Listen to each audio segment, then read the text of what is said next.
morning, everyone. Happy New Year.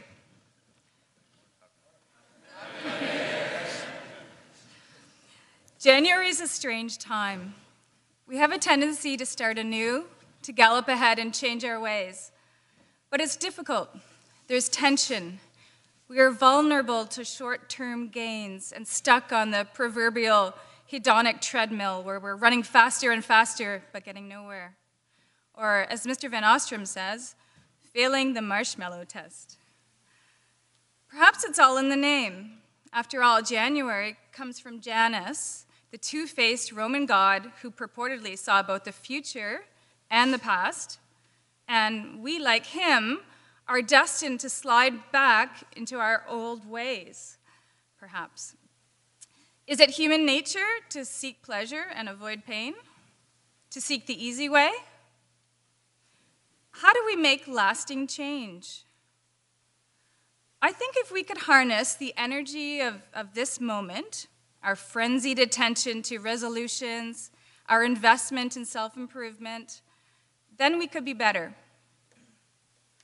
Last year's problems, like those before them, were human-made.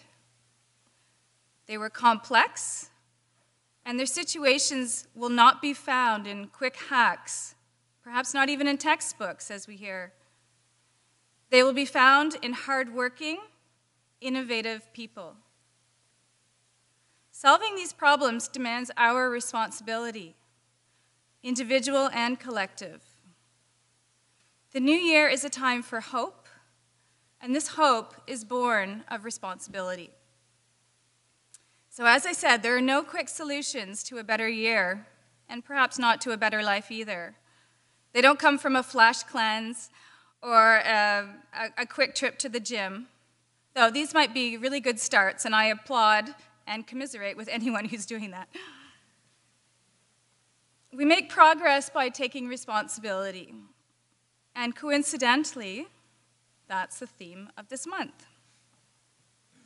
Responsibility is not a flashy word, and it rarely makes one excited, but I think it's something that we all desire. I think it's intricately tied to hope. When I think of the motivation for much of what humans do, artists, musicians, writers, athletes, builders, educators, learners, it's all the same.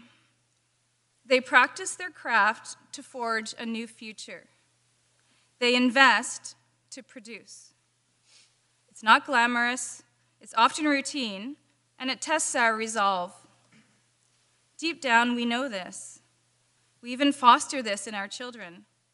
Children's literature, for example, celebrates responsibility. It's Horton who hatches the egg, not Maisie. It's Thomas, the steadfast train, who earns the most honors.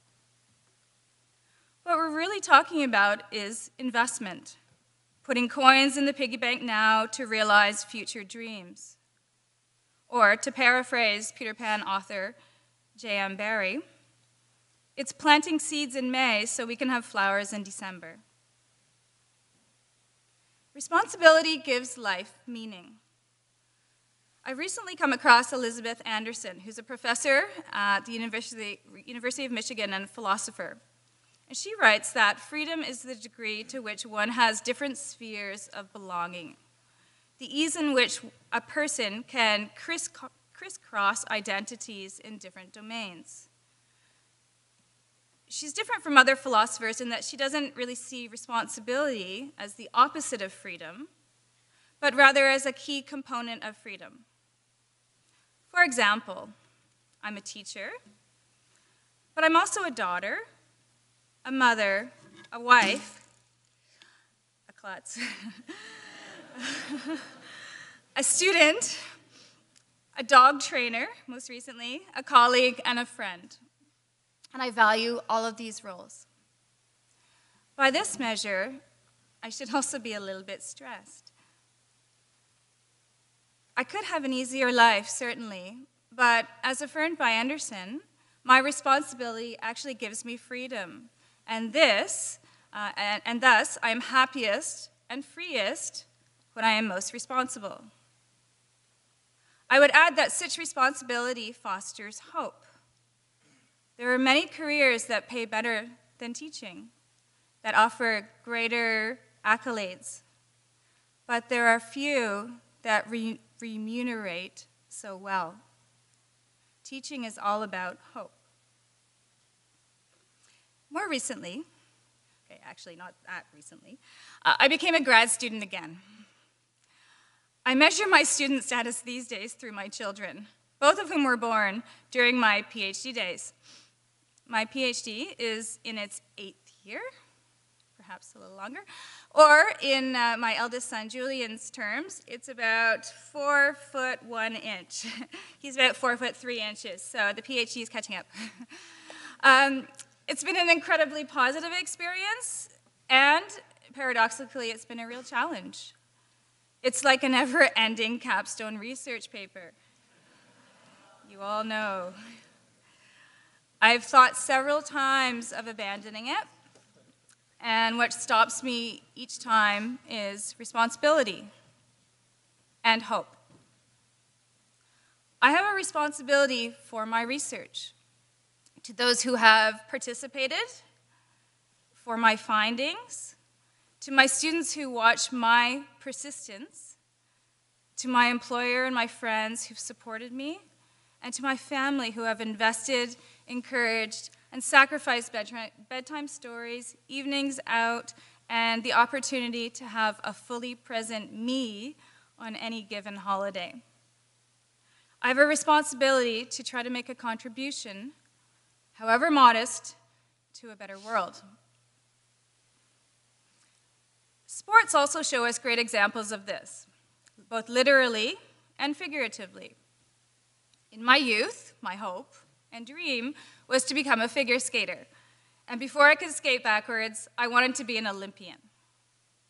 This didn't happen, but that doesn't matter so much.